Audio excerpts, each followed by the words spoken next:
Hop. Alors, bonjour à toutes et à tous. Alors, bienvenue à cette nouvelle matinale RH aujourd'hui, donc qui a pour thème recruter autrement, hein, diversité, profil atypique, etc. Donc, qui sera animée donc par Pascal Barnier-Girardin du cabinet Dev Talent. Et co-animé par David Demoulin, le président de la société Andis, et Corentin Le Guernic, qui est prévôt au sein des Compagnons du Devoir. Donc, comme d'habitude, nous vous remercions donc de bien vouloir couper vos micros et vos caméras hein, pour plus de confort et de bande passante et de son, de qualité de son.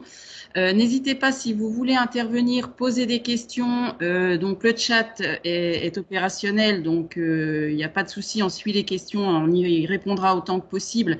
Et puis les intervenants de toute façon prendront vos questions au fur et à mesure. Il n'y a pas de souci.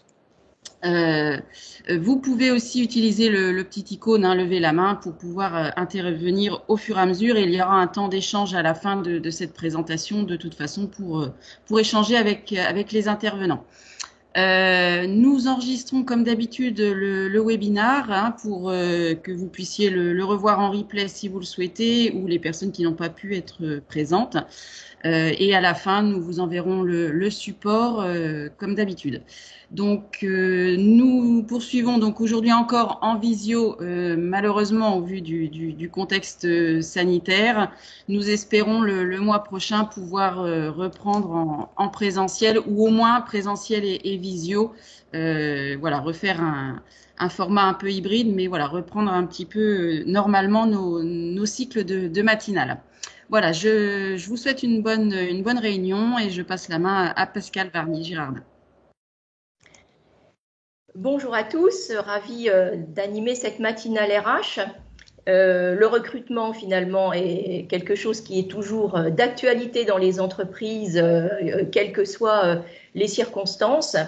Et nous avons fait le choix ce matin justement de vous apporter une matinale qui soit plutôt orientée témoignage avec des actions concrètes qui sont menées sur le territoire, ce qui permet justement de pouvoir vous aider à vous projeter sur ce que vous souhaiterez retenir et mettre en place dans vos diverses entreprises.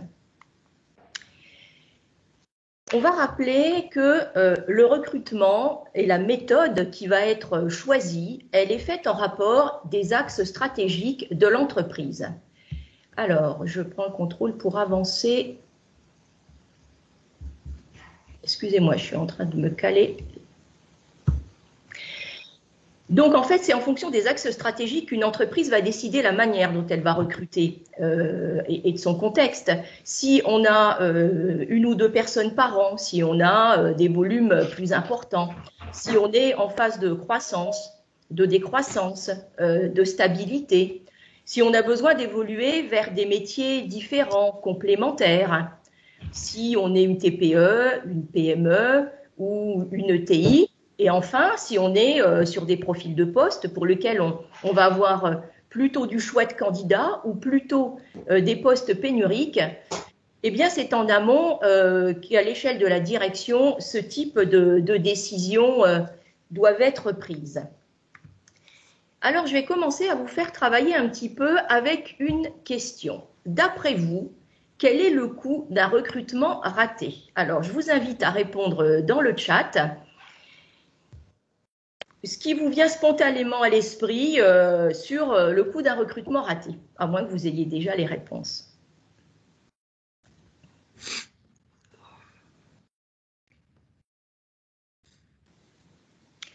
Alors, j'ai l'impression que personne n'ose se lancer dans le défi de savoir combien ça coûte. Alors, la fourchette est super large.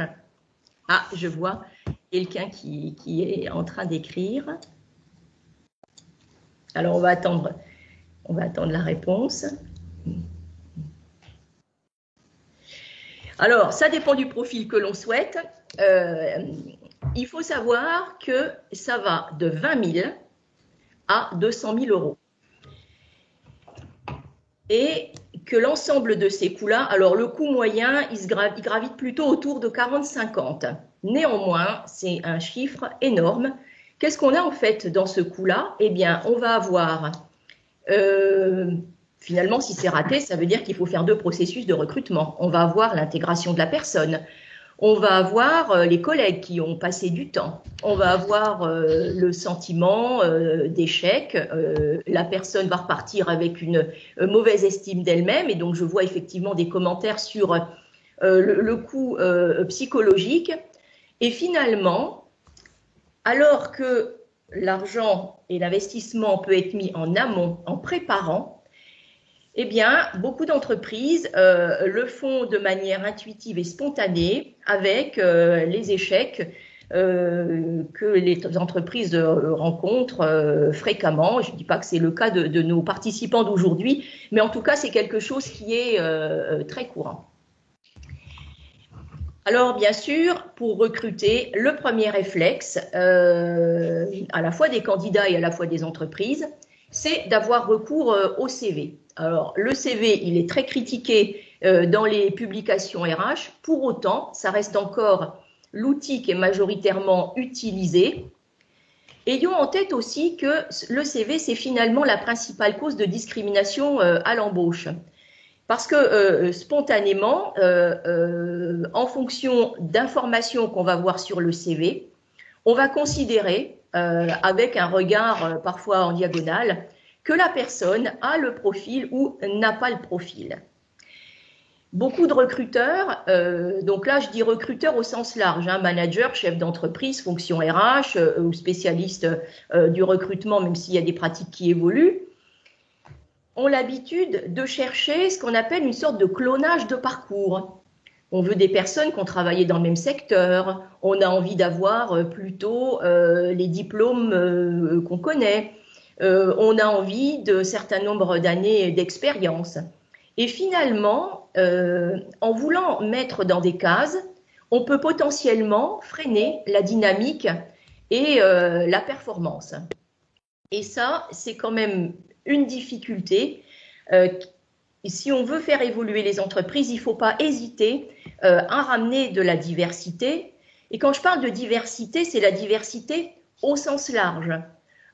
Autres diplômes, autres expériences. Bien sûr, quand on entend diversité, on va penser à des situations de handicap, à l'égalité homme-femme, mais ça va bien au-delà. Alors, il y a une information que je partage avec vous, qui est un communiqué de presse du 17 mars, donc il y a 2 jours.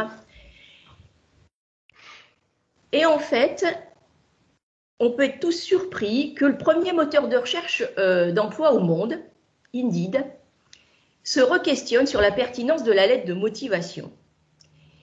Ils se sont aperçus que quand les offres d'emploi ne demandent pas de lettre de motivation, eh bien, ça génère 50 à 60% de candidatures en plus et ça permet aux recruteurs de recevoir plus de 80% de candidatures qualifiées pour le poste. Alors, les statistiques, on peut toujours les contester.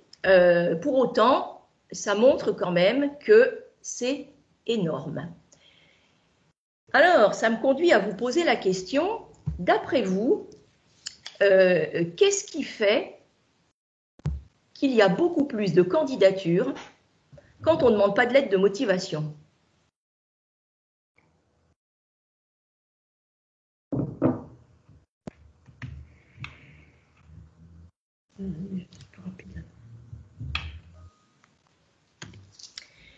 Les gens ne veulent pas s'embêter.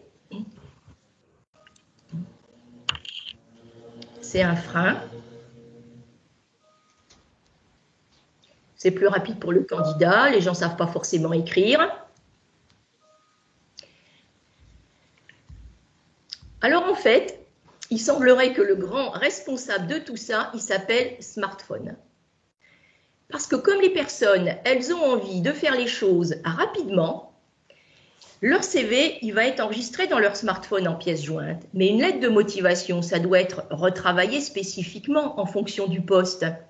Donc ça suppose d'avoir le temps de faire la lettre, d'avoir envie de se mettre derrière son ordinateur pour pouvoir rédiger la fameuse lettre. Ça induit moins de réactivité et du coup, eh ben, ça veut dire qu'il y a des personnes qui préfèrent renoncer à postuler pour ne pas faire la lettre de motivation. Alors, du coup, ça me donne envie de vous poser la question suivante. Est-ce que vous seriez prêt à faire postuler sans lettre de motivation pour une première étape? Bon, je vois que l'argument d'Indeed, il a convaincu nos participants ce matin. Parce que, en fait, il faut avoir en tête que rien ne nous empêche, dans un processus de recrutement, d'avoir plusieurs étapes. Puisqu'on peut tout à fait dire envoyez votre CV, la personne va regarder les CV et pour des personnes qu'elle aurait identifiées comme candidats potentiels dans une shortlist à définir avec le nombre, je ne sais pas, 10, 15, moins, plus, eh ben, on peut toujours demander aux personnes d'envoyer une lettre de motivation a posteriori en disant « Vous êtes dans la cible retenue, merci de prendre le temps de nous écrire une lettre ». Et là, vous pouvez vérifier le rédactionnel, les fautes d'orthographe, si ça a du sens pour le poste, et ainsi de suite. En tout cas, ça nous interroge aussi sur le fait, à un moment donné, de se poser des questions et de dire ben, on a toujours fait comme ça, et finalement, si on faisait autrement, parce que je vais vous dire une phrase que vous allez peut-être trouver pas très française, mais toujours plus de la même chose amènera toujours plus du même résultat. Et quand quelque chose ne marche pas, il faut à un moment donné se dire, ça ne fonctionne pas, et qu'est-ce qu'on peut faire différemment? Alors, dans les offres, les entreprises vont la plupart du temps se concentrer sur les compétences techniques. Et c'est ce qui est développé dans les offres d'emploi. On va rappeler que les compétences comportementales et les compétences transverses ou transversales sont aussi extrêmement importantes. Si on prend l'exemple de la bureautique, aujourd'hui, dans la majorité des postes, on a besoin que les personnes elles aient des connaissances à minima en bureautique. Et ça, c'est dans tous les métiers. Que ce soit quelquefois d'un opérateur qui va faire des saisies dans un atelier sur un logiciel de gestion ou que ce soit des personnes en situation de fonction administrative. Donc, je vous ai pris un exemple hyper simple, bien sûr, mais prendre le temps en amont des annonces et des recherches, de savoir ce qu'on veut vraiment. Je vous donnerai un exemple tout à l'heure, ça donne un gain de temps significatif. Parmi les choses qui peuvent desservir les entreprises, il y a aussi la question d'offres parfois trop précises, très précises. Et ça peut effrayer des candidats parce que quand on a une fiche de poste et puis on prend le copier-coller de la fiche de poste et on la met dans une annonce, finalement, la personne, comme elle n'a jamais travaillé dans cette entreprise, puisqu'elle y postule, il y a beaucoup de choses qu'elle ne sait pas encore faire. Elle l'a peut-être fait ailleurs, mais elle ne l'aura peut-être pas exprimé de la même manière. Elle peut donc avoir l'impression qu'elle n'est pas en capacité de pouvoir tenir le poste avec la liste de tout ce qui est demandé, ce qui est potentiellement erroné parce que dès qu'on prend un poste, on apprend énormément de choses et on ne peut pas tout connaître au démarrage. Il y a aussi un phénomène, c'est qu'une entreprise qui va définir un poste, on s'aperçoit qu'au gré des candidats qu'on va recevoir, de l'évolution de différents paramètres, une annonce, elle est plus vraie quelques semaines après, parce que ça s'affine au gré de l'évolution de l'entreprise. Et donc, mettre des éléments trop restrictifs vont finalement pénaliser l'entreprise. Alors, parmi les erreurs qu'on peut commettre aussi, c'est croire qu'en cherchant le maximum, en mettant la barre très haut, on drainera des candidats à minima. Or, c'est contre-productif parce que finalement, c'est un leurre. Les personnes, si elles ont l'impression qu'on en demande trop, elles ne vont pas venir. Et puis sursélectionner, vouloir prendre un poste surdimensionné peut être pour une entreprise aussi pénalisant que prendre quelqu'un qui va être sous-dimensionné. Donc, tout le travail qui est à faire, c'est justement d'arriver à calibrer au plus juste le profil dont on a besoin. Alors, du coup, je vais vous poser la question, finalement, qui va être la personne la plus concernée par un recrutement? Si vous pouvez me répondre dans le chat.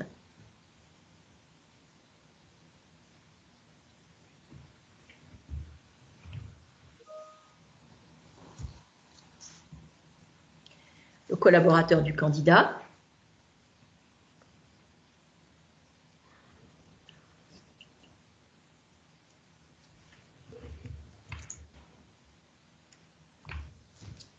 Alors moi, j'ai envie de vous dire que c'est le manager.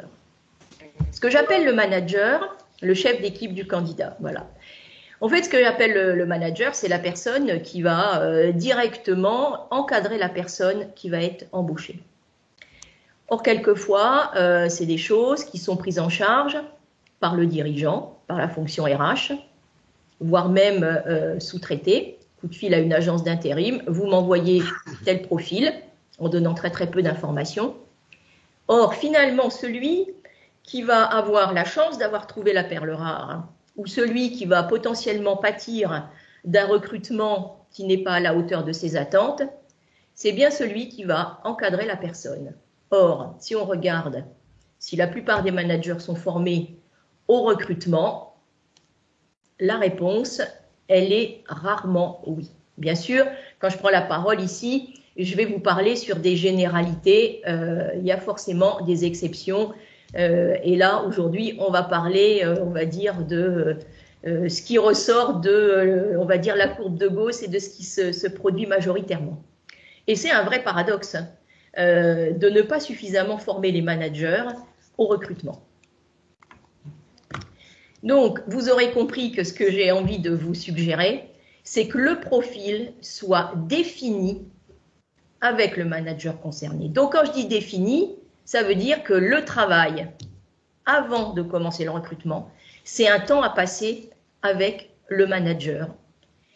Il faut que le manager comprenne qu'il faut qu'il y consacre du temps parce que c'est vraiment dans son intérêt et c'est vraiment un investissement pour lui pour la suite. Je vais vous donner un exemple. Le manager, c'est lui qui va savoir, il veut plutôt une personne qui va être dans l'action ou il veut plutôt une personne qui va être dans la réflexion. Là, c'est un exemple de caractéristiques que je vous donne et que vous pourriez décliner à X métiers avec d'autres critères, bien sûr. Est-ce qu'il veut quelqu'un qui va de l'avant ou est-ce qu'il veut quelqu'un qui va se poser pour résoudre des problèmes? Est-ce qu'il veut le sens du détail ou est-ce qu'il a besoin de quelqu'un qui a plutôt une vision globale? Est-ce qu'il veut quelqu'un qui respecte scrupuleusement les consignes ou il a envie de quelqu'un qui va prendre des initiatives? Est-ce qu'il attache plutôt de l'importance aux personnes ou plutôt de l'importance aux tâches? Alors, vous pourrez me répondre que on veut les deux. Et oui, peut-être, hein, on veut les deux, sauf que il va y avoir dans la typologie de personnalité de notre candidat des préférences qui vont le conduire plutôt à avoir développé plutôt un axe au lieu d'un autre, même si en lui, il va avoir l'ensemble des caractéristiques. C'est-à-dire que dans la spontanéité, il y a des caractéristiques qui vont ressortir et qui vont plutôt l'emmener vers certains types de comportements. En plus, dans une équipe, il y aura déjà d'autres personnes. Est-ce que ce n'est pas le moment, en recrutant, d'aller chercher des complémentarités à ce qui existe déjà? Parce que si vous avez des personnes qui vont toutes dans le même sens et certaines fois vous dites « j'aimerais bien », les faire grandir sur une caractéristique qui leur manque, mais c'est laborieux. Peut-être qu'en allant chercher quelqu'un du profil complémentaire, vous allez pouvoir l'obtenir. Alors, ce que nous sommes en train de dire, alors, je vois un commentaire dans le chat, personnellement, j'invite toujours le manager à faire l'entretien avec moi. Oui. Faire l'entretien avec vous, c'est effectivement. Et ce que je suis en train de décrire là, c'est le travail en amont pour qu'il puisse vous dire à l'avance, voilà ce que je recherche. Et en effet, c'est bien que les managers soient associés aux entretiens. Mais c'est surtout sur le travail de préparation que je souhaite insister ce matin. Merci de votre témoignage. Alors, ce qu'on vient de voir, c'est des exemples de compétences comportementales, les soft skills. Comment on les détecte? On a deux manières de les détecter. En tout cas, je vais vous en citer deux.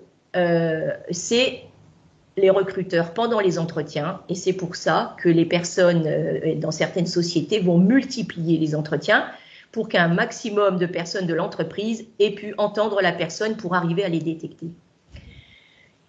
C'est une compétence d'arriver à voir le dessous de l'iceberg. Et ça fait partie de certains entraînements que je vous invite à faire. Mais en tout cas, ça passe par de l'oral et par de l'entretien sur ce que vous connaissez déjà.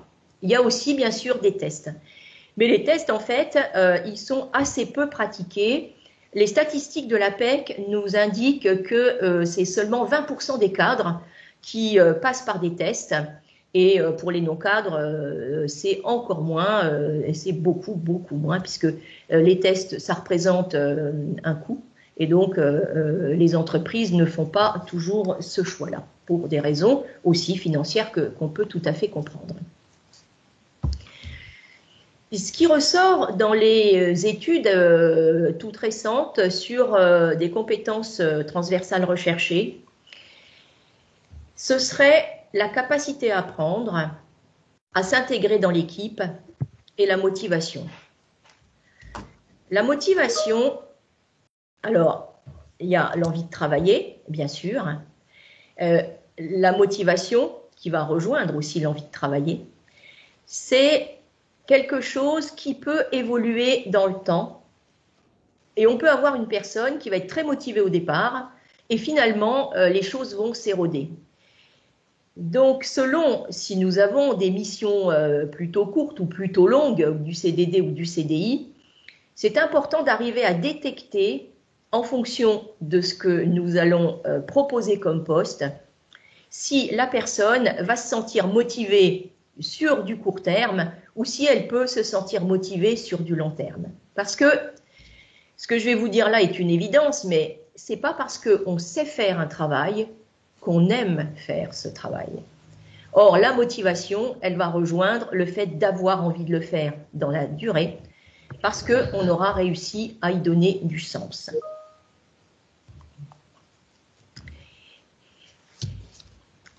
Alors, on va laisser la parole à notre témoignage.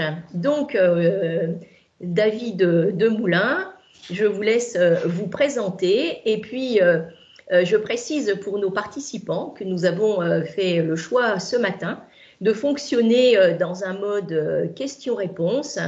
Donc, dans cette partie-là, voilà, je vais faire l'intervieweur de David Demoulin, à qui je laisse la parole.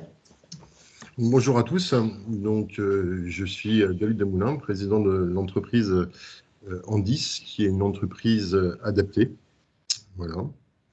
Donc, maintenant, une entreprise adaptée fait partie du milieu ordinaire avec l'obligation d'État de faire travailler au minimum 55% de personnes en situation de handicap. À ce jour, on est vraiment une entreprise qui est à part, puisque nous, on est à 100% de personnes en situation de handicap.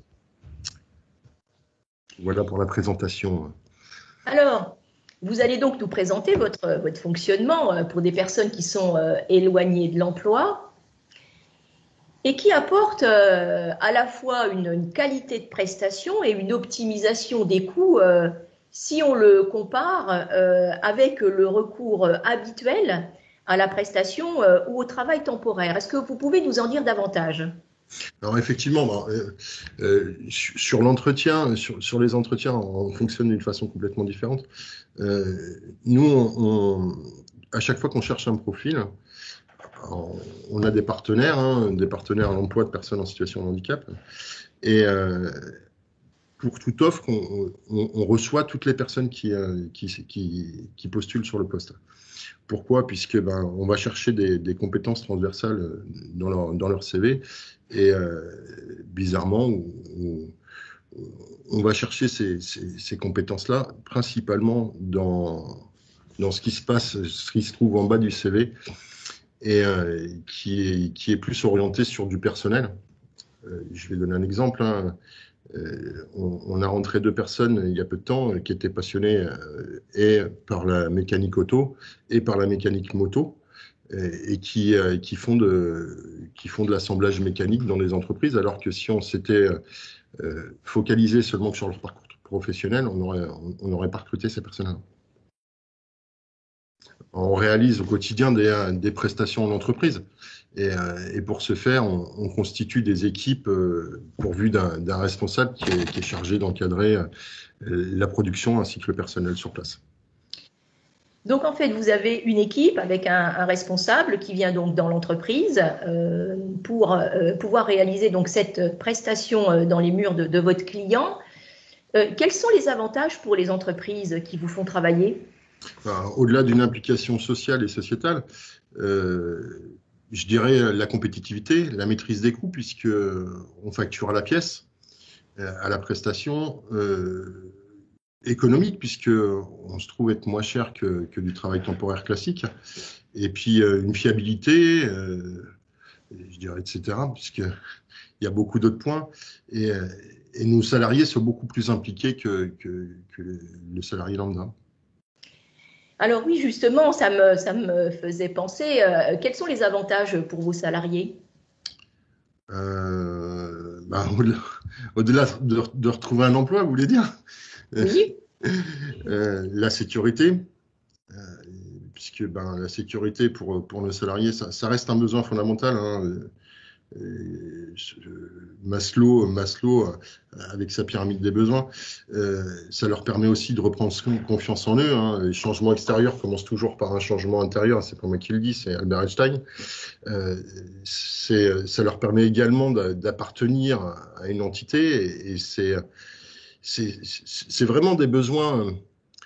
On retrouve nos salariés sur vraiment des besoins fondamentaux, puisqu'ils ont perdu tout repère. Donc, ça leur permet réellement de refaire partie de quelque chose et d'être jugés non pas sur leur parcours, mais sur l'acte, sur leurs connaissances, sur leurs compétences, au même titre qu'une personne lambda. D'accord, donc j'entends que ça leur apporte de l'appartenance à un groupe de collègues, une forme de reconnaissance, ça Oui. les aide à s'intégrer, à retrouver confiance en eux. Et comment est-ce que vous parvenez à remettre le pied à l'étrier de ces personnes qui, pour la plupart, sont des personnes éloignées de l'emploi avant de vous rejoindre ? Alors, Pascal, vous venez d'utiliser un mot qui est la confiance. Et Suzanne Kruger a travaillé énormément sur la confiance. Et c'est un point sur lequel on intervient chez Andis, où on laisse du temps, puisque le temps est une notion qui est complètement différente dans le handicap. Et la personne, elle a besoin de reprendre confiance en elle.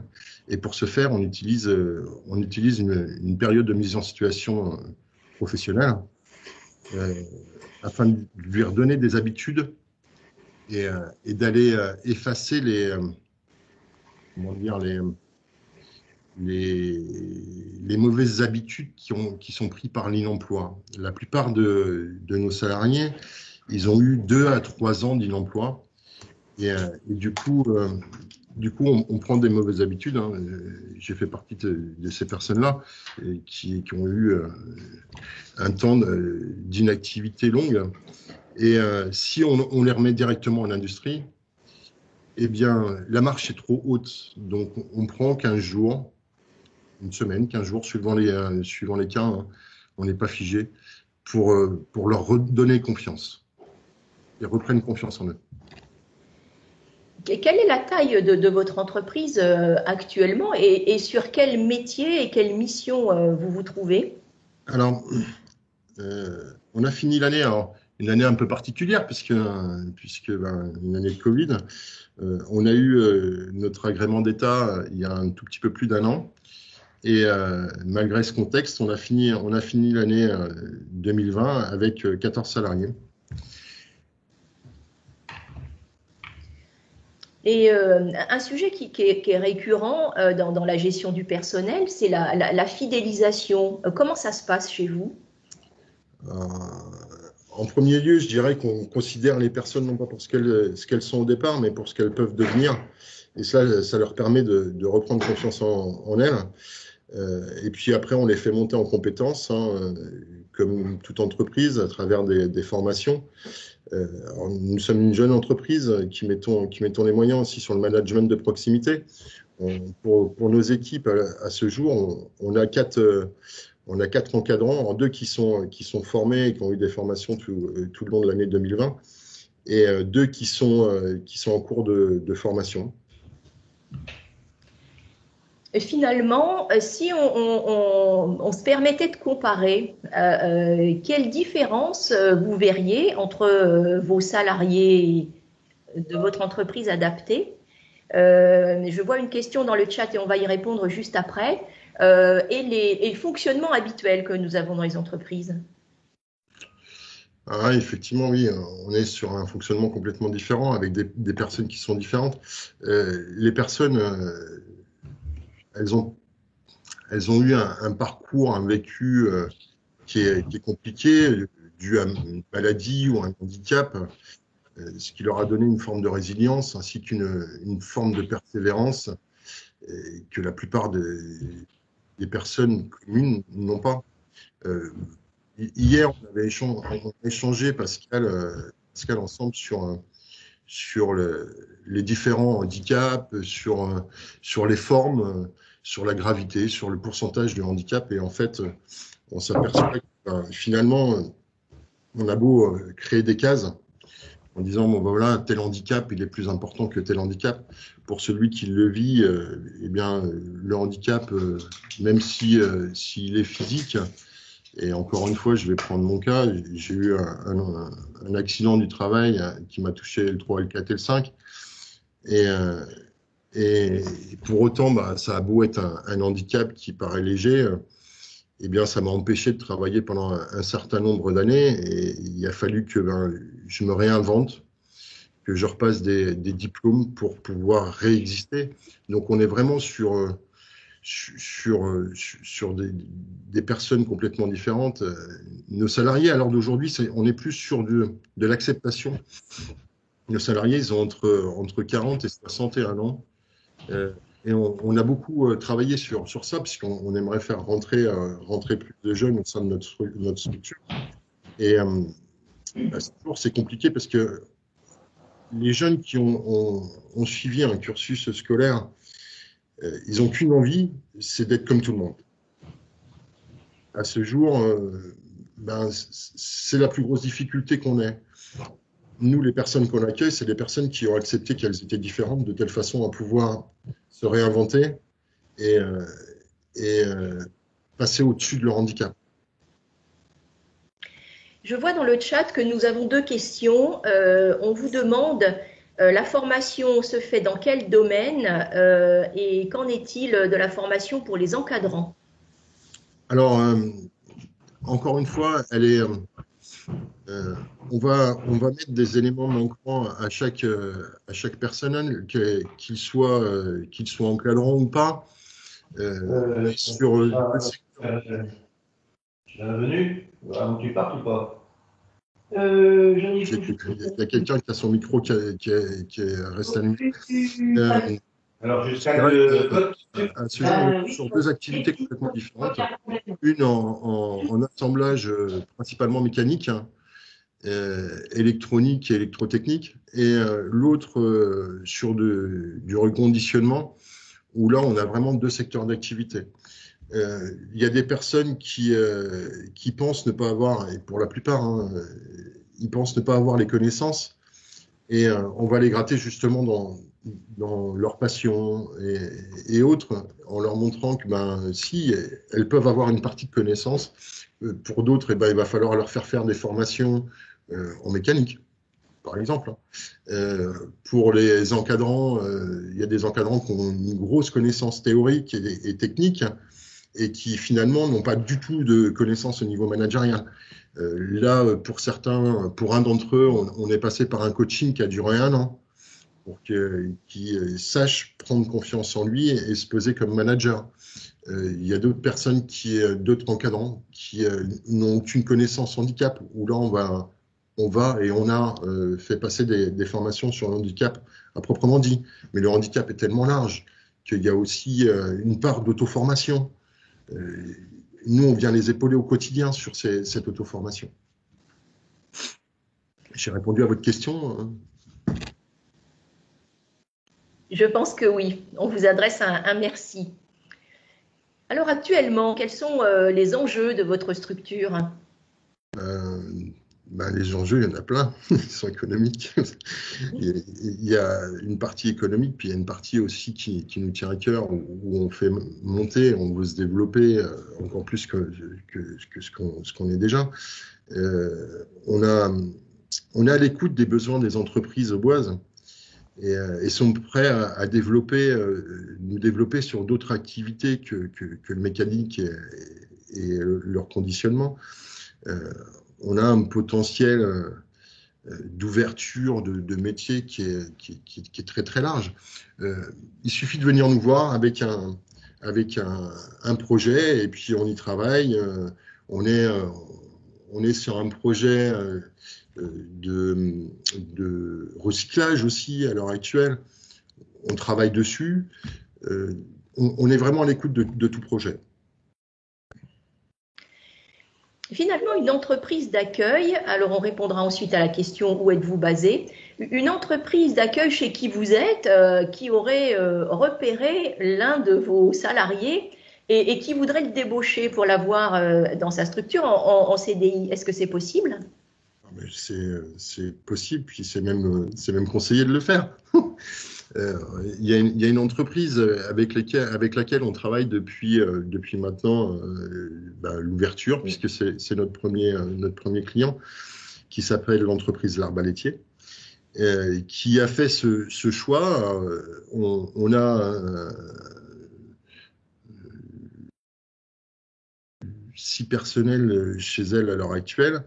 On va monter un petit peu en puissance et dans l'année, elle va débaucher 3 personnes. Elle va débaucher, on va faire des sorties positives, ce qu'on appelle en entreprise adaptée. Alors, elles seront que très rares ou minimes, puisqu'elles sont notées, enfin, elles sont cotées et évaluées à 1% de sorties positives par an, d'entreprise adaptée vers de l'entreprise encore plus classique et du milieu ordinaire. À l'heure d'aujourd'hui, en un an, on va faire 3 sorties. Logiquement, 3 sorties dans l'année. Auprès de l'entreprise L'Arbaletier. Alors, merci à elle. Bravo. Donc finalement, on s'aperçoit que votre témoignage, c'est aussi une manière de recruter autrement, puisque vous permettez à des personnes éloignées de l'emploi de pouvoir être intégrées pendant un certain nombre de mois avec un encadrement spécifique.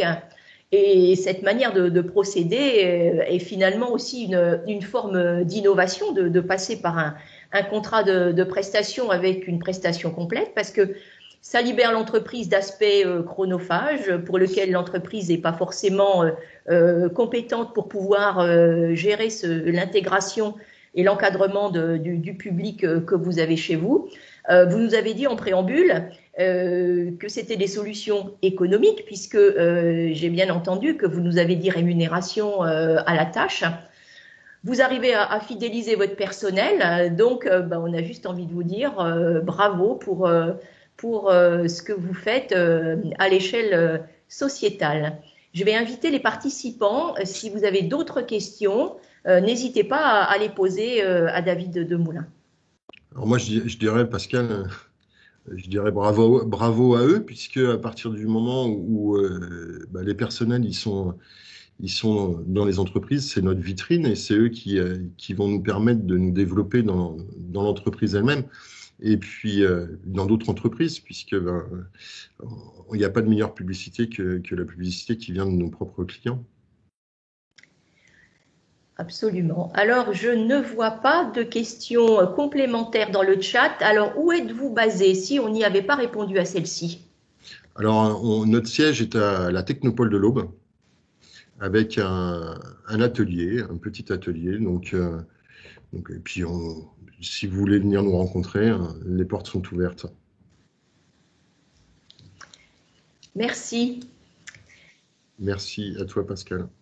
Alors, Caroline, nous avons donc un deuxième témoignage de notre participant Corentin Le Guernic, prévôt des compagnons du devoir, qui avait quelques soucis de connexion audio. Où est-ce que nous en sommes?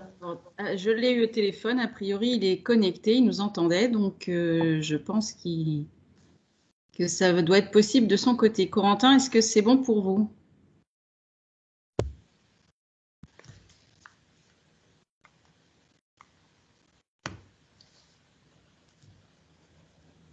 Nous n'entendons pas Corentin. Alors, il avait réussi à se reconnecter sur un autre PC. Du coup, il faut que je prenne la main sur le PowerPoint de Corentin ou pas du tout? Je pense qu'on va peut-être lui demander de se connecter par téléphone. Est-ce qu'il a la possibilité de... Corentin, via le chat, est-ce que vous pouvez nous envoyer un petit message?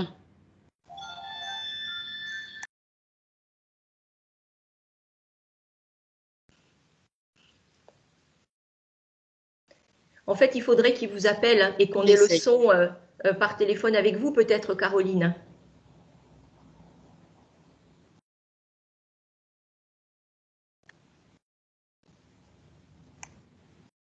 Corentin, est-ce que vous pouvez m'appeler? Qu'on essaye? Du coup, je vais en profiter donc pour introduire cette partie-là pendant qu'il se connecte. En fait, vous connaissez de nom tous les compagnons du devoir. Et on s'est aperçu que dans leur manière de fonctionner, et ça va être le témoignage aussi que Corentin Le Guernic, donc le prévôt des compagnons, va nous apporter, c'est que finalement aujourd'hui, on parle beaucoup de compétences transversales, comportementales, mais au fond, dans leur formation, et ça depuis plusieurs siècles, c'est des choses qui existent déjà et qui font partie de leur ADN. Et c'est tellement naturel pour eux qu'ils ne pensent pas toujours à le mettre en avant.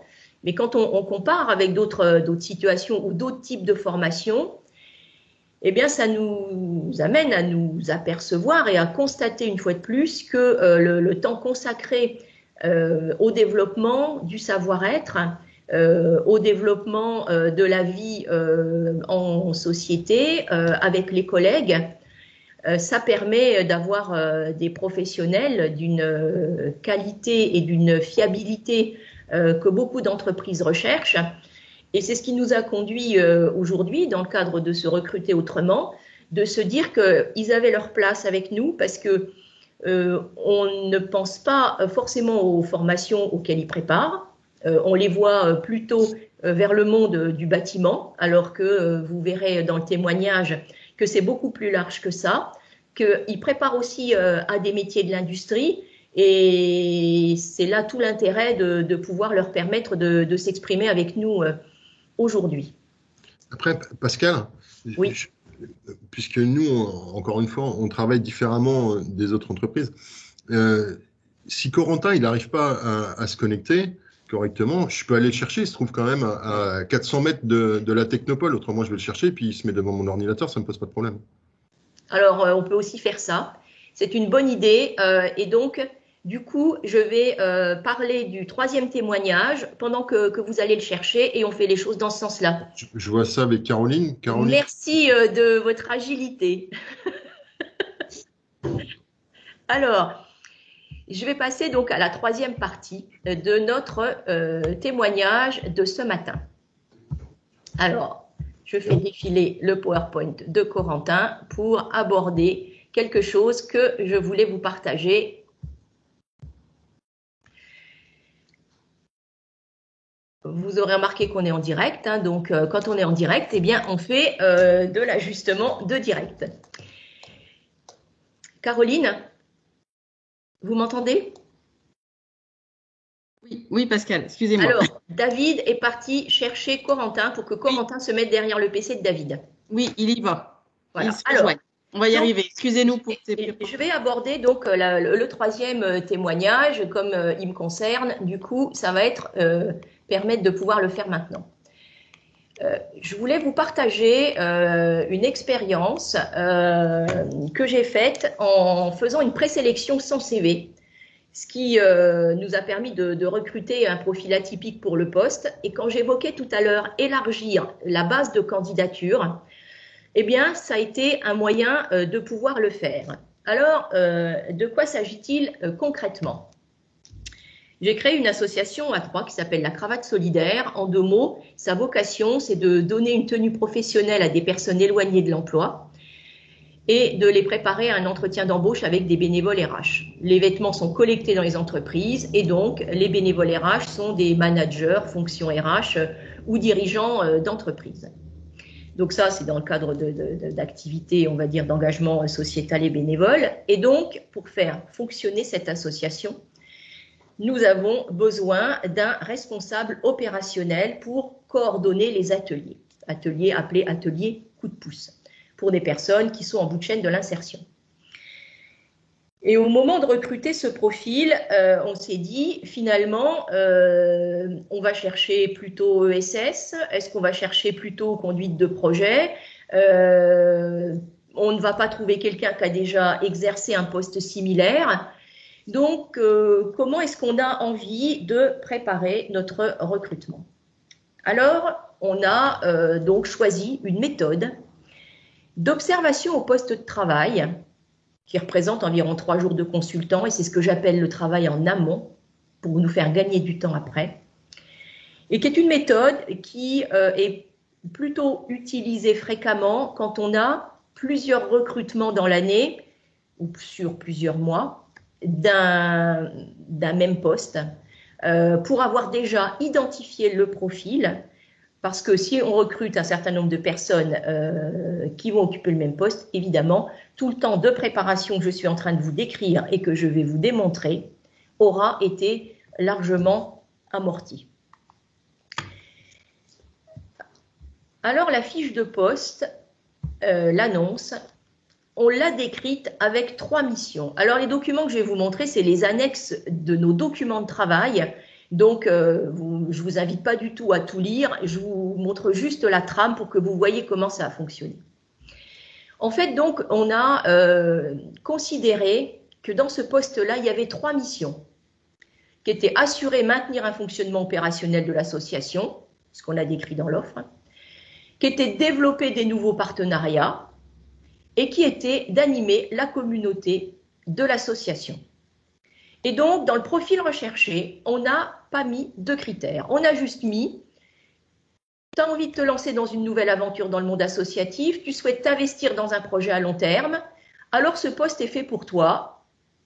Et on s'est dit, on élargit au maximum la base de la candidature.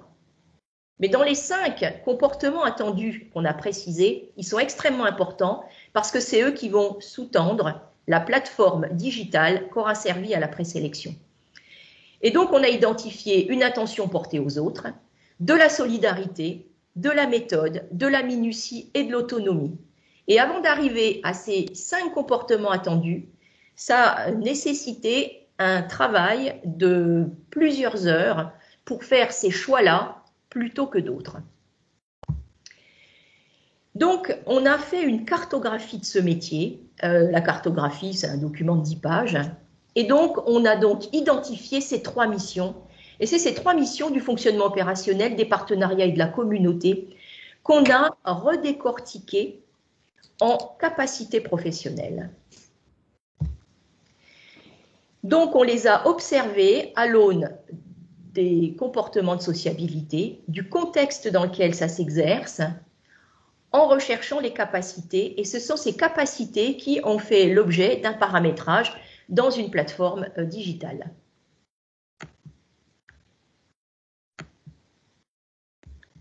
Pourquoi ça ne va pas en avant? On a donc décrit le métier et les comportements qu'on attendait.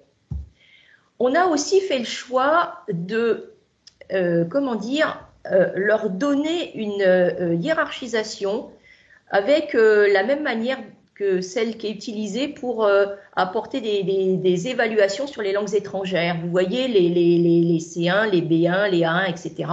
pour savoir si on attendait, en fonction des caractéristiques, un niveau débutant, un niveau confirmé ou un niveau expert. Et c'est aussi en fonction de ça que la plateforme digitale a été paramétrée. Donc, on a découpé le fonctionnement opérationnel dans un certain nombre de tâches. Organiser, planifier, établir un cadre de collaboration, identifier des personnes pour pouvoir bénéficier des services de l'association, organiser les ateliers coup de pouce, réaliser des tâches administratives, faire un débriefing avec les bénéficiaires et réaliser un suivi. Ensuite, on a observé ça à l'aune du contexte. Quelles sont les connaissances nécessaires, les habilitations, autorisations s'il y en a, des procédures ou modes opératoires, quel est le rythme, y a-t-il un rayonnement et une influence sur ce métier? On l'a donc fait pour chacune des missions. Développer les partenariats, on a redécoupé, recherché des fournisseurs, investiguer auprès d'entreprises, contacter des structures susceptibles de collaborer, organiser, planifier des rendez-vous, négocier des conditions de partenariat, visualiser, finaliser un partenariat et signer une convention ou représenter l'association auprès des pouvoirs publics. Là encore, à l'aune du contexte, quelles sont les connaissances, les habilitations éventuelles, les procédures, le rythme? Y a-t-il un rayonnement et une influence du métier? Et enfin, animer une communauté, puisque vous aurez compris que ce sont des bénévoles qui permettent de faire fonctionner ces ateliers. Donc, gérer la communauté de bénévoles, les former, transmettre le planning, anticiper les aléas, les relancer, organiser, communiquer. Et le contexte, comme je vous l'avais décrit tout à l'heure. Et donc, en fait, on s'aperçoit qu'en ayant procédé comme ça, on a gagné un temps immense une fois qu'on a recruté la personne. Parce que on a donc, comme je vous l'ai dit, paramétré l'ensemble de ses capacités professionnelles dans une application. Et quand on a passé notre annonce, on a donc mis, si tu es intéressé par ce poste, envoie ton adresse mail et nous t'enverrons un lien pour pouvoir postuler. N'envoie surtout pas de CV ni de lettre de motivation. Et donc, la personne, en fait, elle a renseigné l'ensemble des champs sur lesquels on l'a questionné. Et il y a des choses, au travers de la manière dont on pose une question, ça permet d'avoir quelquefois une réponse immédiate. Je vous donne juste un exemple. Dans les prérequis, on avait la bureautique. Eh bien là, on a posé des questions. Tu utilises un ordinateur tous les jours, tu utilises un ordinateur occasionnellement, ou tu n'utilises jamais d'ordinateur. Je vous la fais courte. Donc, quelqu'un qui utilise un ordinateur tous les jours dans son travail, évidemment qu'il a déjà des connaissances de bureautique qui sont de l'expérience. Donc, ça nous permettait de pouvoir valider des prérequis. Autre exemple, on a besoin que la personne aille faire des collectes. Qui dit faire des collectes dit conduire. Donc là, on a dit tu aimes conduire, tu n'aimes pas conduire ou tu ne veux pas conduire. La personne qui n'a pas le permis, forcément, la manière dont elle aura répondu à la manière dont on a posé la question, ça va induire qu'elle ne pourra pas faire les collectes. Et donc, c'est un ensemble de questions comme ça, qui ont l'air plutôt simples, qui ont permis justement d'identifier la personne que nous avons trouvée. Il s'avère que si on l'avait cherché avec le CV, on ne se serait jamais arrêté sur cette candidature. Pour les raisons suivantes.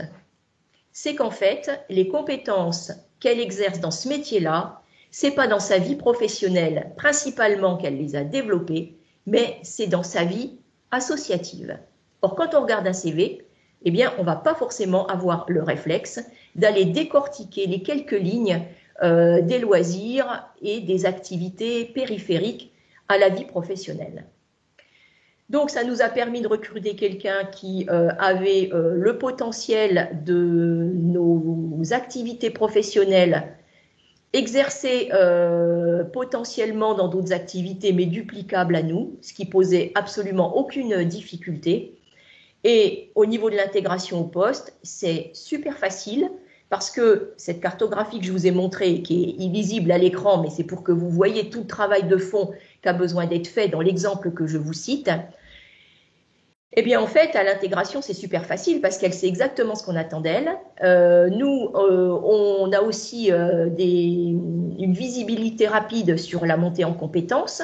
Et ça, c'est quelque chose qui est extrêmement précieux parce que on n'a pas besoin de former la personne peut-être avec le même niveau de détail, puisque vous aurez compris que elle travaille quasiment seule, même si nous, conseil d'administration, on est proche d'elle pour sa montée en compétences.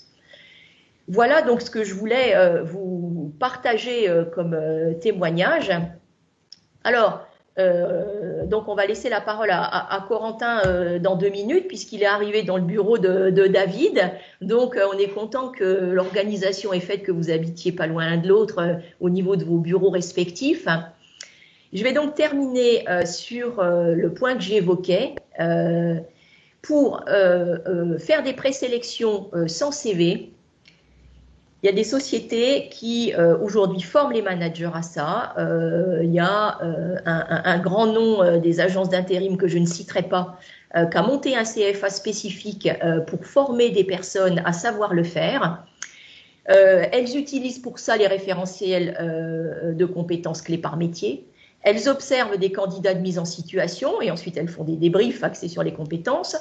Elles font aussi des diagnostics de motivation pour déterminer ce qui énergise un candidat. Bien sûr, toutes les personnes ne savent pas le faire, mais ça s'apprend. Et puis elles font aussi un profilage, c'est-à-dire qu'elles observent parmi les équipes en poste qui sont avec des profils en adéquation avec le poste, quelles sont leurs motivations, quelles sont leurs valeurs, quelles sont les compétences clés des collaborateurs les plus performants sur un métier défini. Et ça leur permet de pouvoir affûter une grille de lecture complémentaire à ce qui est utilisé habituellement. Alors, Corentin, merci de nous avoir rejoints. Je vais reculer la présentation vers vos diapos et puis on va repartir dans le mode que nous avions convenu. Je remercie le jet privé de Andis pour avoir été aussi rapide. Voilà. Écoutez, bonjour à toutes et à tous. Voilà, donc je me représente Corentin Le Guernic. Je suis prévôt de la Maison des Compagnons du Devoir à Troyes et je suis compagnon peintre. Voilà. Donc voilà. Dites-nous tout, Pascal. Alors, Corentin, est-ce que vous pouvez, donc on va fonctionner dans un mode question-réponse et puis vous pourrez déplacer vos diapos au gré de ce que vous souhaitez. Donc, votre association, on va dire, je pense que tout le monde connaît le nom, bien sûr, mais rappelez-nous son histoire, puisque, bien sûr, on parle non pas en jours et en années, mais on parle en siècles chez vous. Oui, c'est exact. Alors, les compagnons, donc l'association des compagnons du devoir et du Tour de France, donc c'est une association à but non lucratif, de loi 1901. Elle est reconnue d'utilité publique. Et dans cette structure associative, du coup, on a le CFA, le Centre de formation d'apprentis, voilà. Et nous sommes notamment, pour une petite qualification, on a l'ISO 9001 sur cette formation. Et vous parliez de siècle, en effet. Alors, ce qui existe depuis le XIIe siècle, précisément, c'est le compagnonnage. Le compagnonnage, c'est quoi? C'est cette façon de transmettre un savoir-faire et un savoir-être de génération en génération. Voilà. Alors, les valeurs que vous perpétuez, comment est-ce qu'elles se traduisent dans la vie au quotidien? Justement, c'est par le quotidien dans les maisons de compagnons où l'on vit en communauté. Voilà, donc je vais aborder cela un peu plus en détail après. Mais le quotidien des jeunes dans les maisons de compagnons, il y a déjà cette notion d'engagement et de progression. C'est-à-dire qu'on se dit toujours, un jeune que je recrute, notamment dans l'Aube, c'est un jeune à qui on voit et on demande un engagement déjà. Et cet engagement, c'est de se dire, je veux être meilleur aujourd'hui que je l'étais hier. Et en se posant cette question tous les jours, du coup, on va progresser. Et les entreprises avec lesquelles on travaille doivent aussi être dans cette attention-là, à se dire, que le jeune en face, enfin le jeune des compagnons qu'ils embauchent, doit être également dans cette démarche-là. Après, forcément, dans notre quotidien, on a des valeurs aussi d'exemplarité, de ponctualité. Bon, il y a quelques petites comment dire règles ou on va dire conduite à tenir, comme par exemple pas de téléphone en cours ni à table, parce que en entreprise le téléphone il est dans la poche ou dans le sac mais pas à la main. Une tenue correcte, parce que pareil en entreprise ben voilà, on représente l'entreprise dans laquelle on travaille et il est important d'avoir une tenue adaptée.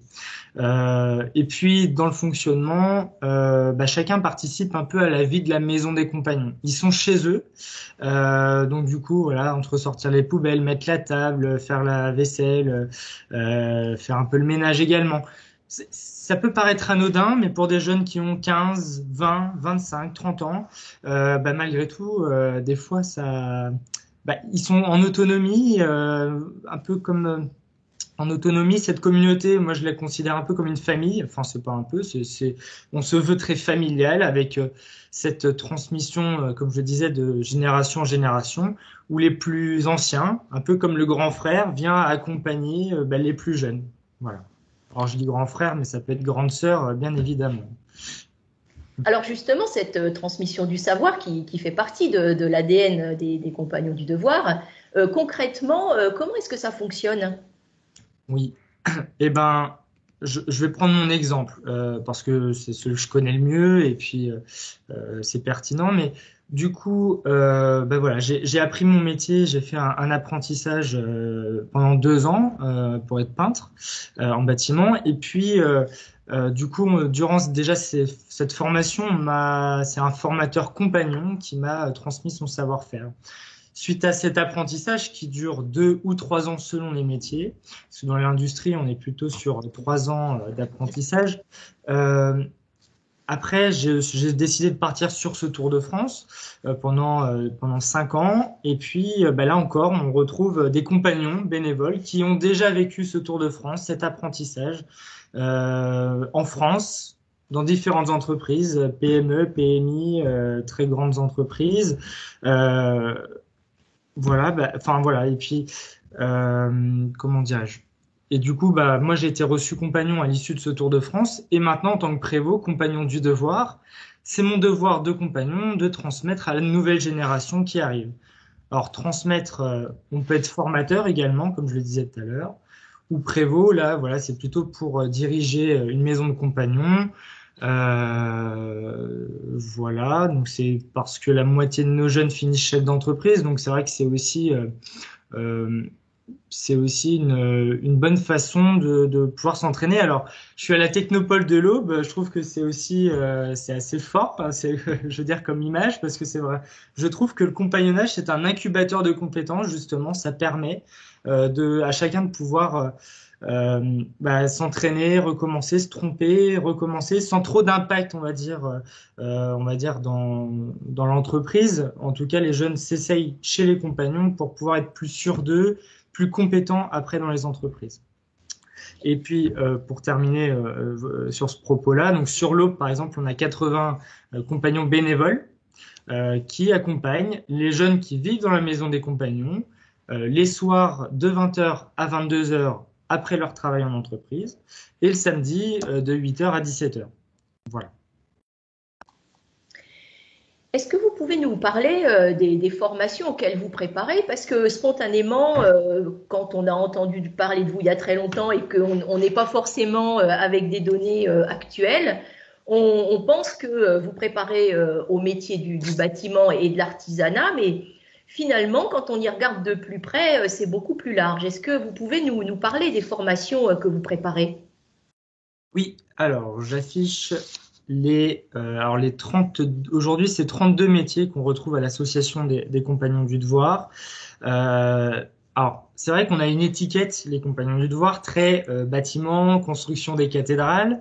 Puis on a aussi pas mal parlé de nous avec Notre-Dame de Paris, notamment, mais Mais en fait, si je viens aujourd'hui aussi vous me présenter à vous, c'est parce que j'ai envie de dépoussiérer un peu cette image-là et se dire aujourd'hui, presque depuis 20 ans, on forme aussi au métier de l'industrie, les carrossiers, les chaudronniers, les électrotechniciens, les mécaniciens de maintenance industrielle ou les mécaniciens viticoles, agricoles, TP. Voilà, donc on retrouve également les métiers du goût comme les boulangers, pâtissiers, les charcutiers, les vignerons.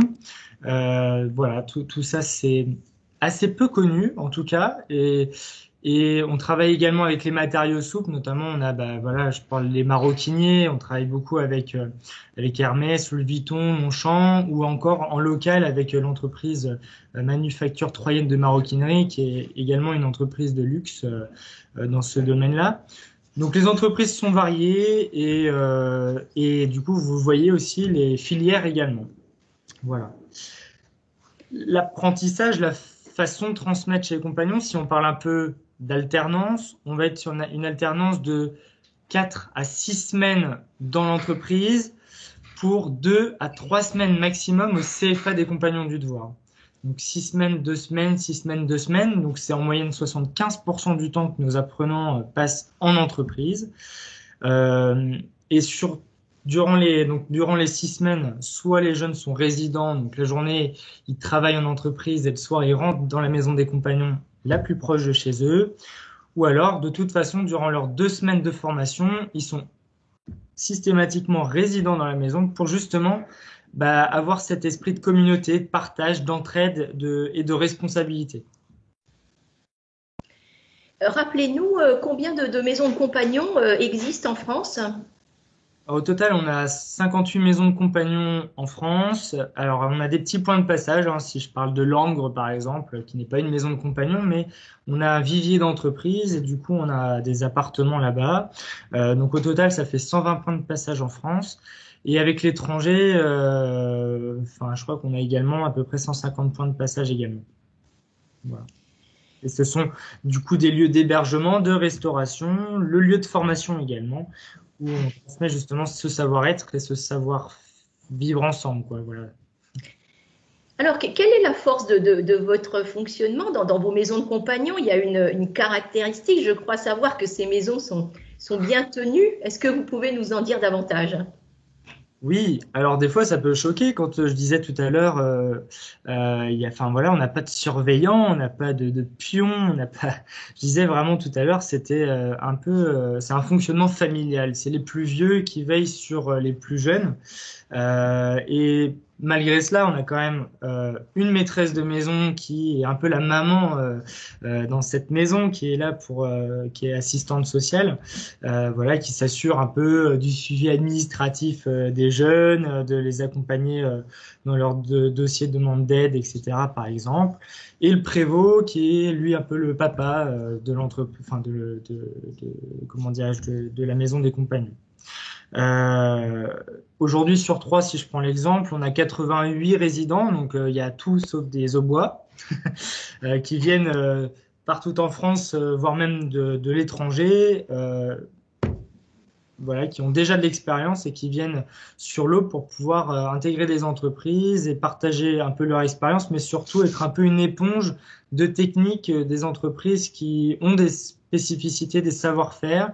Dans l'Aube, voilà, et au total aussi on a 180 apprentis, notamment en charpente-menuiserie, en électrotechnique et en plomberie. Alors vous l'avez évoqué tout à l'heure en vous présentant et en parlant de votre parcours à vous, à l'époque où vous avez voyagé. Comment se passent les perfectionnements? Alors, les perfectionnements, alors si j'avance un peu les diapositives, si ça veut bien.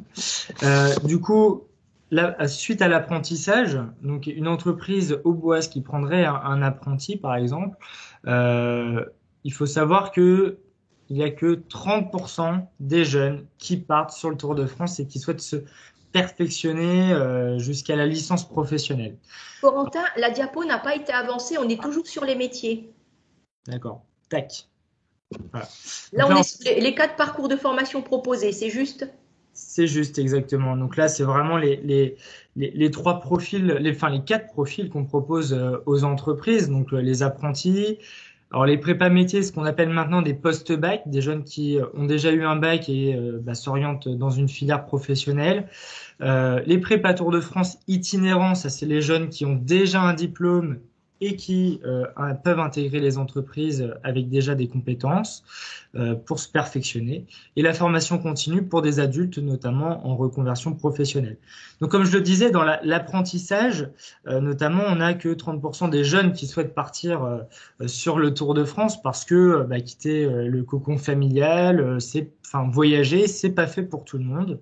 Voilà. Mais en tout cas, ceux qui partent sur le Tour de France, c'est un parcours de 4 à 6 ans. Voilà, où après ils vont d'entreprise en entreprise.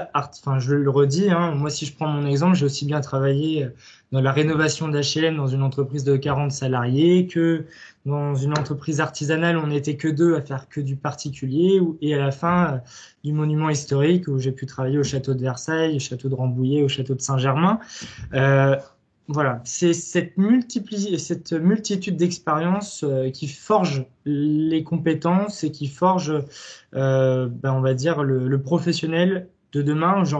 J'ai aussi envie de dire le chef d'entreprise de demain, parce que je le répète, on a la moitié de nos jeunes qui terminent un Tour de France qui deviennent chefs d'entreprise. Voilà. Au niveau des statistiques, 1 à 5-6 ans après la formation, qu'est-ce que vous avez comme personnes qui restent dans le métier? Alors, c'est très juste. Alors, ne serait-ce que l'apprentissage, c'est-à-dire des jeunes qui sortent de troisième ou les post-bac qui sortent d'un bac, forcément, on a déjà 92% de réussite à l'examen.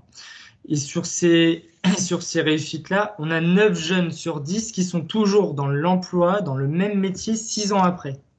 Donc, ce qui veut dire que un jeune qui s'oriente chez les compagnons, vous avez entendu plutôt, c'est pas simple parce qu'il faut s'investir. Il faut aller en cours le soir, le samedi, il faut se perfectionner, il faut avoir envie de progresser.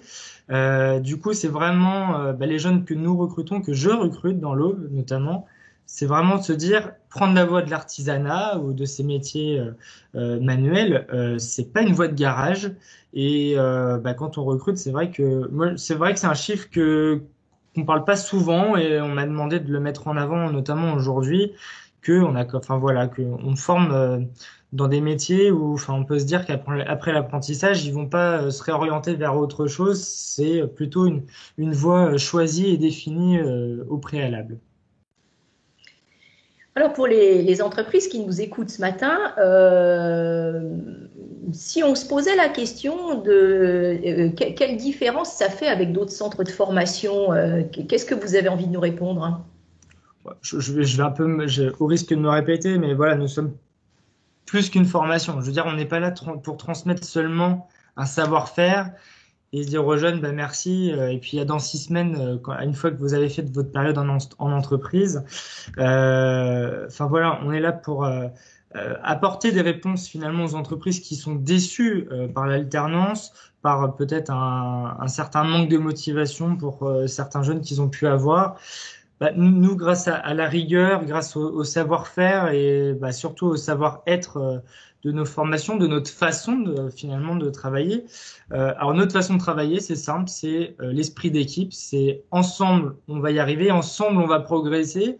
C'est vraiment le formateur, son rôle, c'est vraiment ça, le compagnon, c'est de rassembler et de faire en sorte que le compagnonnage, l'enseignement compagnonique, la persévérance, ça se transmet par cet esprit d'équipe et de partage. Voilà. Et pour moi, c'est ce qui fait la différence.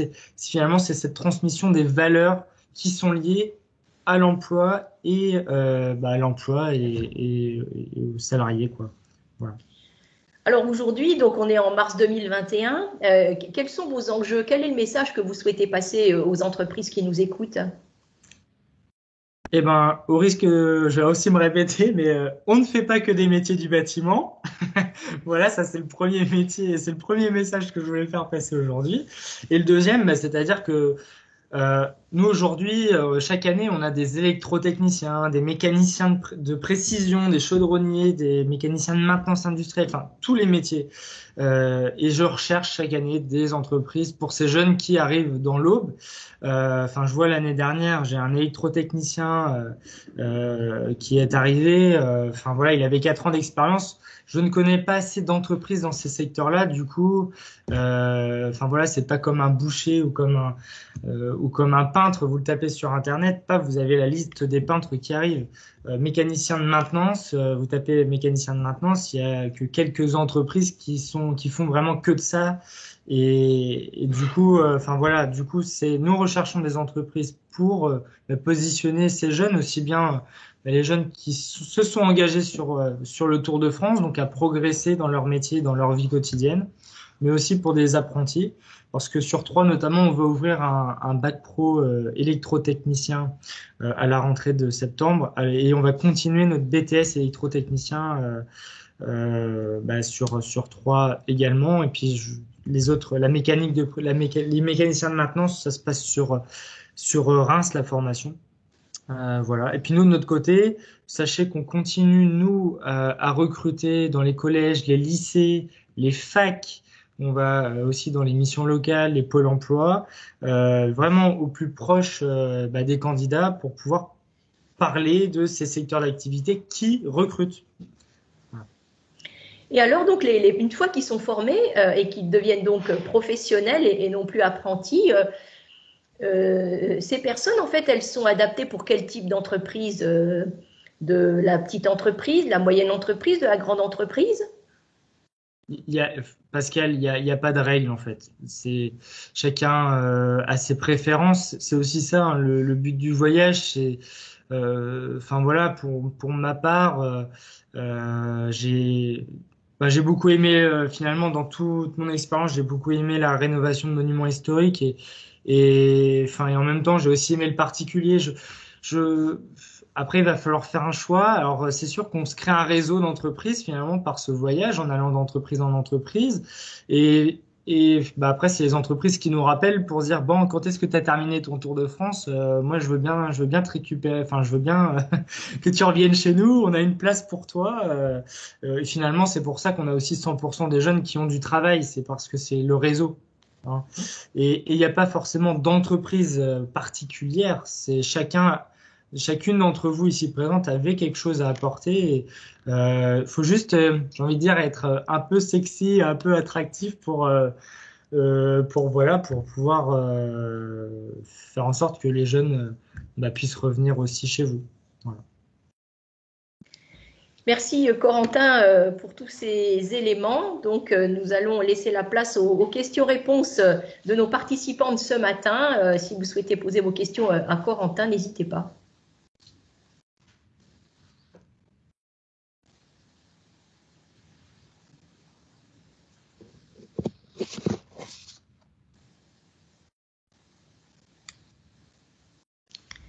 Bon, je pense que nos auditeurs. Alors, est-ce que l'on peut déposer des offres d'emploi chez vous?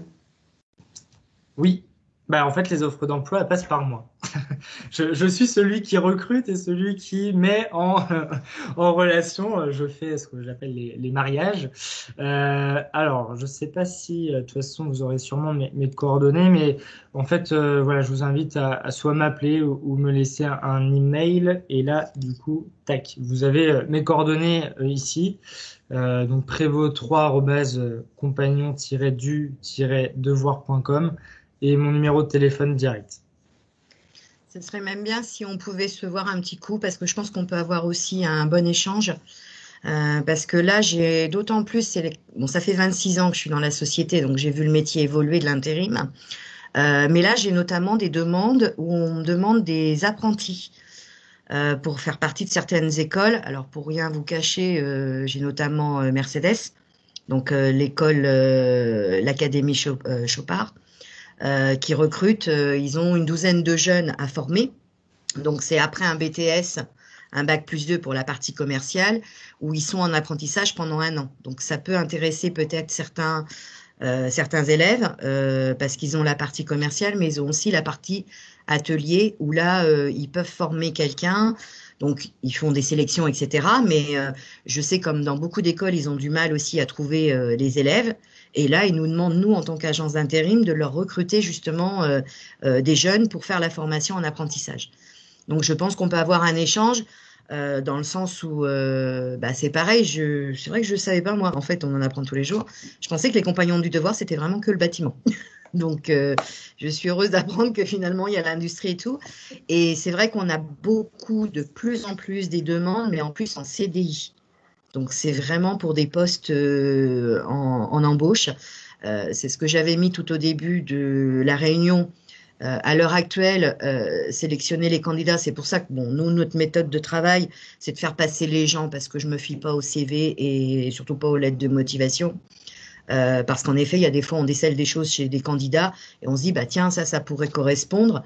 Notamment, j'ai l'ami de mon fils, justement, que je vais mettre sur l'école Chopard. Et en fait, il n'y avait jamais pensé.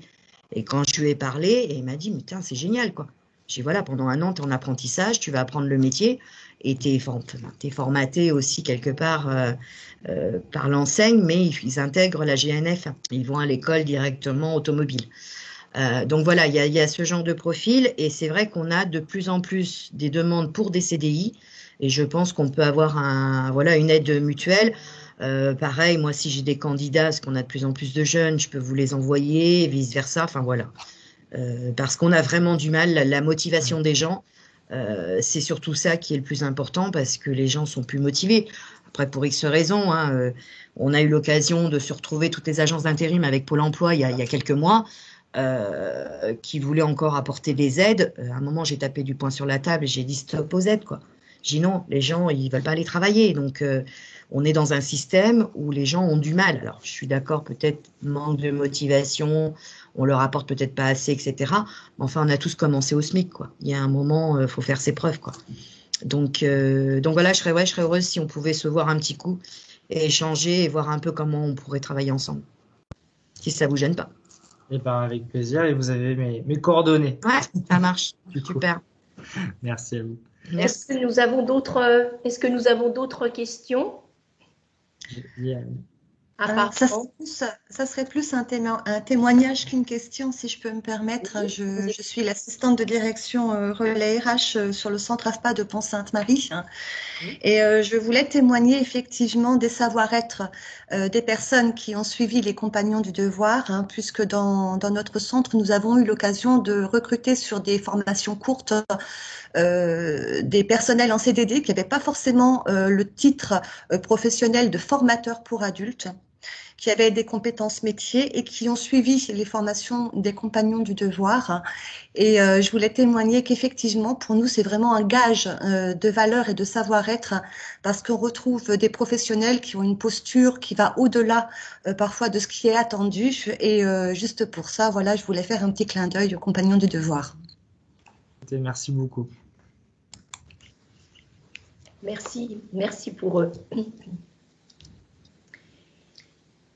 S'il n'y a pas d'autres questions ou témoignages. Une question. Oui, allez-y. David Demoulin, l'entreprise en 10, j'aurais voulu savoir si Corentin, il avait trouvé mon siège confortable. Écoute, je pense que je vais repartir avec.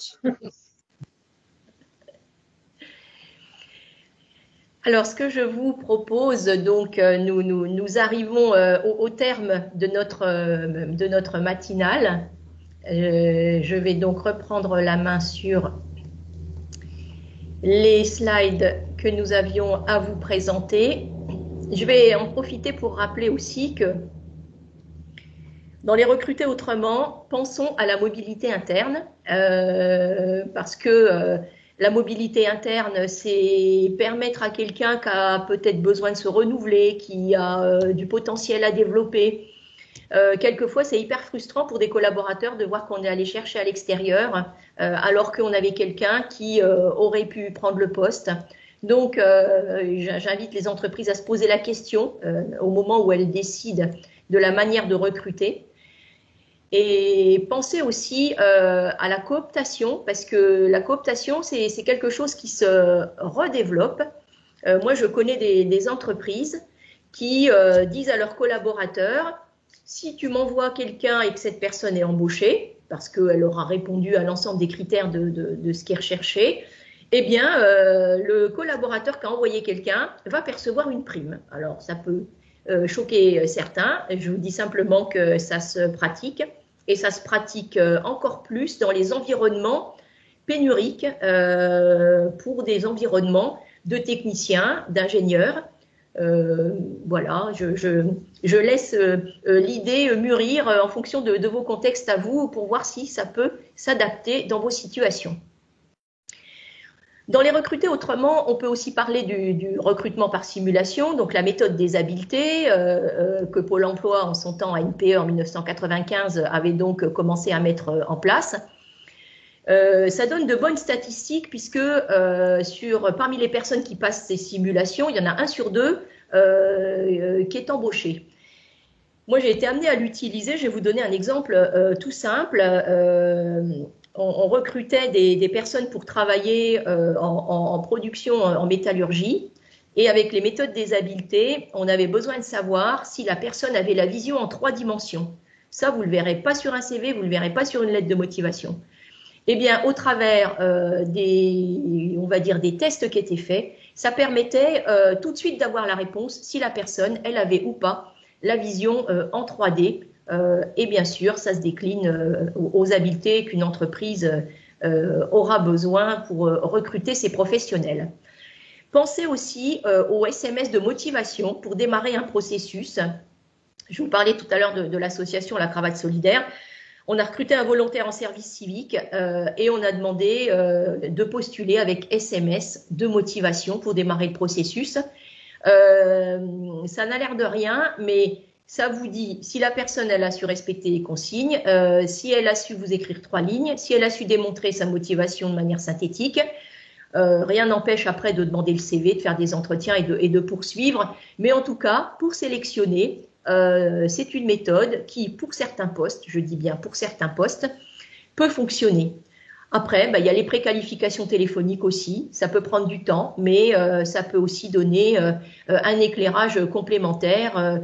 Les entreprises le font assez peu. Bien sûr, dans les cabinets de recrutement, les méthodes sont déjà bien connues, mais peut-être que l'entreprise peut aussi prendre le temps de préqualification téléphonique pour justement pouvoir détecter certaines choses qu'elle ne verrait pas tout de suite avec juste l'analyse du CV ou de la lettre. Voilà, nous en avons terminé avec cette matinale et avec les apports que nous souhaitions faire aujourd'hui parmi ces 3 participants. Si vous avez donc des questions, des commentaires, nous sommes à votre écoute.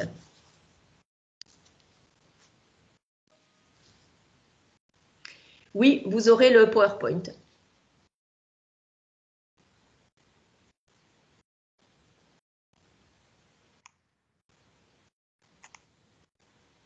Bon, vous avez pu remarquer qu'une entreprise adaptée, c'est aussi s'adapter sur les circonstances et les événements.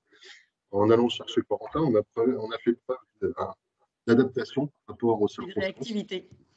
Voilà. C'est ça. Du distanciel, on en a fait du présentiel avec Corentin. Ça vous tenait à cœur, David. C'est ça, Caroline.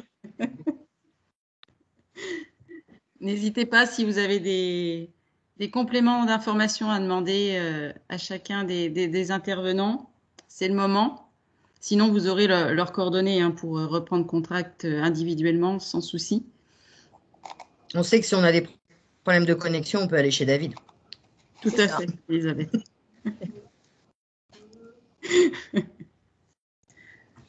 Eh bien, merci de votre attention et puis on vous laisse poursuivre votre journée et merci d'avoir participé ce matin. Merci à vous d'avoir organisé.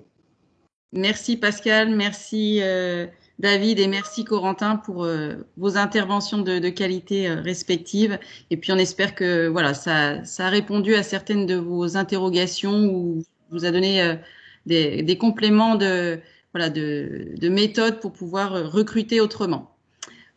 On vous souhaite une bonne journée à toutes et tous et puis on se donne rendez-vous pour la prochaine matinale, donc le 16 avril. vous avez dû recevoir l'emailing concernant cette prochaine matinale sur la résilience et puis une formation aussi RH sur les entretiens individuels. N'hésitez pas aussi à vous inscrire si vous le souhaitez, donc qui sera animé par Pascal sur les entretiens individuels. Bonne journée et à très bientôt. Merci à tout le monde. Merci Caroline.